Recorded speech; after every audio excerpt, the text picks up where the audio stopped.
Hi, my name's Mark. I'm one of the pastors here at Trillium. Jesus was recorded as saying, one must become like a child in order to enter the kingdom of God. And I don't think Jesus was reminiscing on some kind of romantic notion of childhood. In the ancient world especially, they didn't have a romantic understanding of childhood. I think it was a hard-nosed understanding of what to be a child meant in a world, a topsy-turvy world that he lived in a kind of a hard world that Jesus lived in. Being a child was to be helpless and to be vulnerable to life. In a sense, to have very little confidence in being able to bring about one's will in a circumstance. And Jesus is saying that we must become like that child in order to enter the kingdom of God. That's really a hard teaching, I think, for any of us who are struggling to put our lives together and who are wanting to gain confidence in life, not lose it. And it has implications in so many powerful ways because so often we miss the signal in life. You know, why is it that people often find religion in prison? And it must be in part because people have come to a culminating place in their actions and they've lost confidence in their capacity and in their judgment.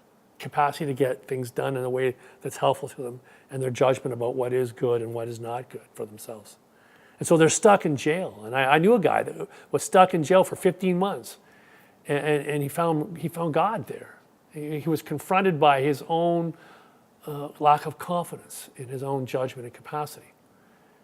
But not everybody who goes to jail actually finds God, finds religion at all. In fact, most probably don't. You know, more people seem to be committed rather than entering to their own weakness or their own vulnerability. They'd rather, blame this or that. They'd rather justify or excuse or even deny. And it's not just in prisons, and those, what that means. I see this often in marriage. People sadly come to a place in their marriage where they've kind of exhausted each other. And they've lost confidence in themselves and in the other person and in their marriage, and they're ready to give up on it, not recognizing that in a lot of cases, that is a signal to move into a deeper relationship with each other. When we let go of our expectations of other people and even of life and of God, and we enter into the helplessness of that, there's often a doorway for us to go through.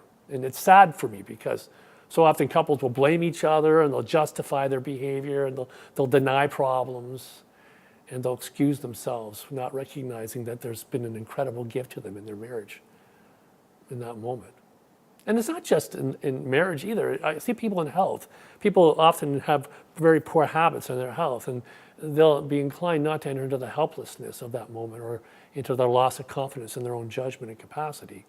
They'll often excuse, deny, justify, blame. Where does that get us? Well, it keeps us going down the path to nowhere.